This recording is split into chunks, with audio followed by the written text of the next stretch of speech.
उस वक्त माइक पर आ रही हैं, आप हजरात समाज करें। अस्सलामु अलैकुम व रहमतुल्लाहि व बरकातुहू।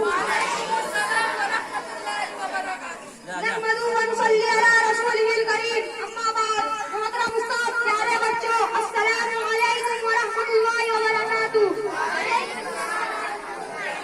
मैं खलीलुर रहमान मकतब मिल्लत नगर में नाज़िरा कुरान करीम का तालिब इल्म हूँ। मुझे आप हजरात के सामने लफ्ज़ गुशाई का मौका मिला। हजरात सामाईन इज़ाम, आज 15 अगस्त है। आज के दिन को यौम आज़ादी के नाम से याद करते हैं और ये 74वां यौम आज़ादी है।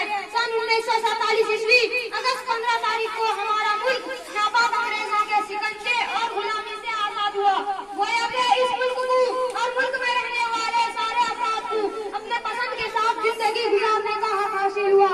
हजरात सामाईन इज़ाम, इस आजादी को हासिल करने के लिए हमारे असलाफ, अकाबीर व मशाइख ने सबसे पहले हजरत सुल्तान अहमद टीपू शरीफ रहमतुल्लाह अलैह और मौलाना ताहिर मियां नकवी रहमतुल्लाह अलैह, महात्मा गांधी, दिगर मुजाहिद आजादी में बड़ी बड़ी कुर्बानी दी, तब जाकर ये मुल्क आजाद हुआ। हजरत सामाईन इज़ाम, मैं आप हजरात को ये बात वाज़िह कर देना चाहता हूँ कि हमारे आजादी के लिए सबसे पहले जो मुहिम चलाई गई वो थी तालीम। और मैं आपको बड़ी खुशी की बात सुनाना चाहता हूँ। हमारे नबी सल्लल्लाहु अलैहि वसल्लम पर कुरान पाक की सबसे पहली आयत जो नाजिल हुई वो तालीम ही पर थी। चुनांचे इरशाद बारी ताला है, इसलिए हमें तालीम पर ज्यादा तवज्जो होनी चाहिए।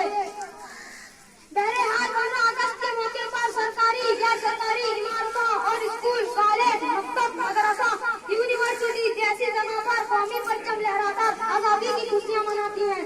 लिहाजा मैं अपनी बात को इस शेर पर खत्म करना चाहता हूँ। ना तेरा है ना मेरा है, ना तेरा है ना मेरा है, ये हिंदुस्तान सबका है।